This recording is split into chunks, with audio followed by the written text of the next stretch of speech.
Assalamualaikum warahmatullahi wabarakatuh. Alhamdulillah wa syukurillah wa la hawla wa la quwata illa billah.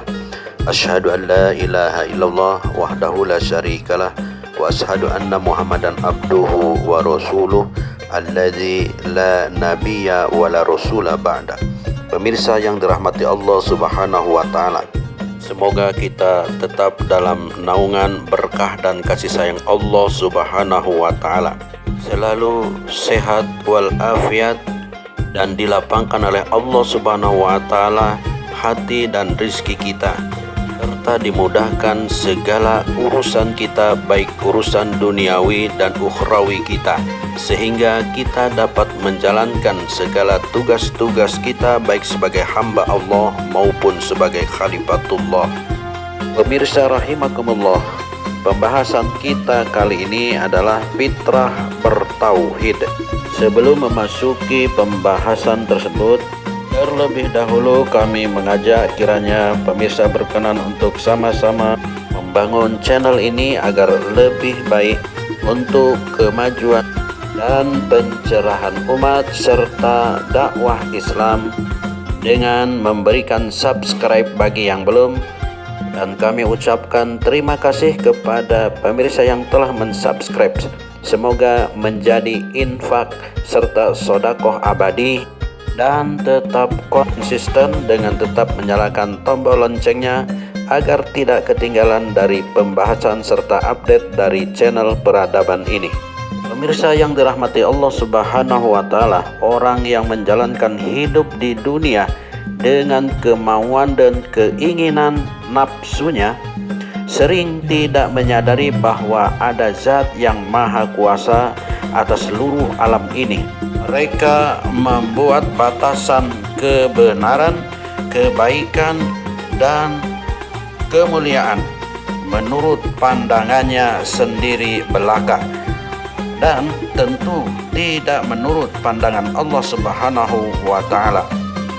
Bahkan mereka membuat tujuan hidup dari sistem kehidupannya atas nama ide dan pikirannya, bukan atas nama Allah Subhanahu wa taala. Padahal manusia hanyalah salah satu ciptaannya dari sekian banyak makhluk Allah Subhanahu wa taala.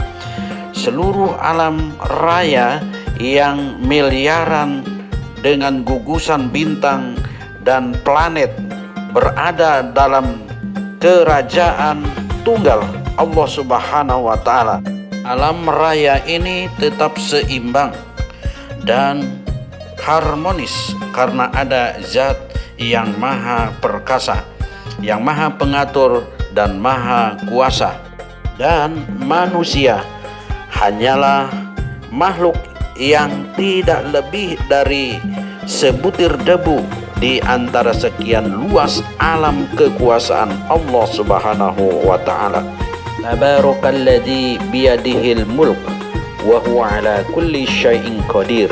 Maha suci Allah yang di tangannya lah segala kerajaan, dan Dia maha berkuasa atas segala sesuatu. Quran Surat Al-Mulk ayat 1. Kehadiran manusia di dunia bukan atas kemauannya sendiri, tetapi atas kehendak Allah Subhanahu wa taala. Manusia dari tidak ada kemudian dihidupkan di dunia ini, lalu dimatikan dan dibangkitkan kembali. Semua ini bukan tanpa tujuan. Allah yang maha pencipta telah menggariskan tujuan hidup ini. Manusia baru punya nilai di hadapannya bila mengisi hidupnya bukan atas kemauan sendiri, tetapi sesuai dengan tujuan penciptaan di dunia. Betapapun prestasi duniawi yang ditinggal manusia berupa monumen teknologi keajaiban dunia, bila tidak bertujuan mengabdi kepada Allah Subhanahu wa taala, maka tidak ada nilainya di hadapannya. Malah itu semua sebagai bukti kekufuran itu di hadapan Allah Subhanahu wa taala. Fir'aun yang selama hidupnya berkuasa dan tidak pernah sakit serta meninggalkan bangunan menakjubkan dunia berupa piramida, malah mendapat murka dari Allah Subhanahu wa taala karena ingkar kepadanya. Kelak seluruh apa yang dilakukan di dunia harus dipertanggungjawabkan di pengadilan ilahi. Alladzi khalaqal mauta wal hayata liyabluwakum ayyukum ahsanu amala wa huwal azizul ghafur. Yang telah menjadikan mati dan hidup supaya Dia menguji kamu siapa di antara kamu yang lebih baik amalnya, dan Dia Maha Perkasa lagi Maha Pengampun. Quran Surat Al-Mulk ayat 2. Pemirsa yang dirahmati Allah Subhanahu wa taala, ada sejarah agung kemanusiaan yang banyak dilupakan oleh manusia, yaitu dialog langsung antara Allah Subhanahu wa taala dengan manusia di alam ruh sebelum manusia lahir ke dunia. Dalam dialog itu tersurat pengakuan manusia bahwa Allah Subhanahu wa taala adalah Rabb-nya. Setiap manusia pada dasarnya memiliki kecenderungan bertauhid karena memang telah memiliki pengalaman sejarah berdialog dengan Rabb-nya itu.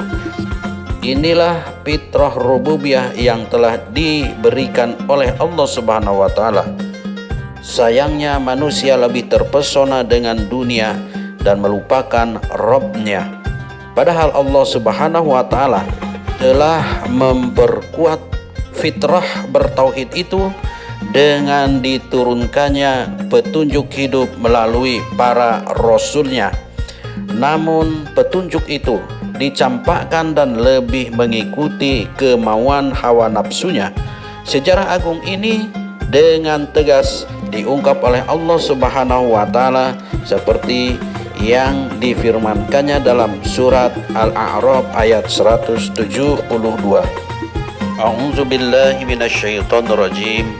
Wa id akhadha rabbuka min bani adama min zuhurihim dzurriyyatahum wa ashhadahum ala anfusihim alastu bi rabbikum qalu bala sahidna antakulu yaumal qiyamati inna kunna an haza ghafilin. Dan ingatlah ketika Tuhanmu mengeluarkan dari sulbi, yaitu tulang belakang anak cucu Adam keturunan mereka, dan Allah mengambil kesaksian terhadap ruh mereka seraya berfirman, bukankah aku ini Tuhanmu? Mereka menjawab, betul, Engkau Tuhan kami.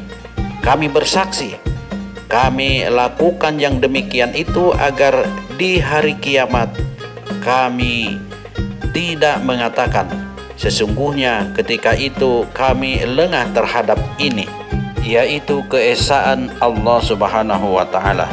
Wallahu a'lamu bissawab. Assalamualaikum warahmatullahi wabarakatuh.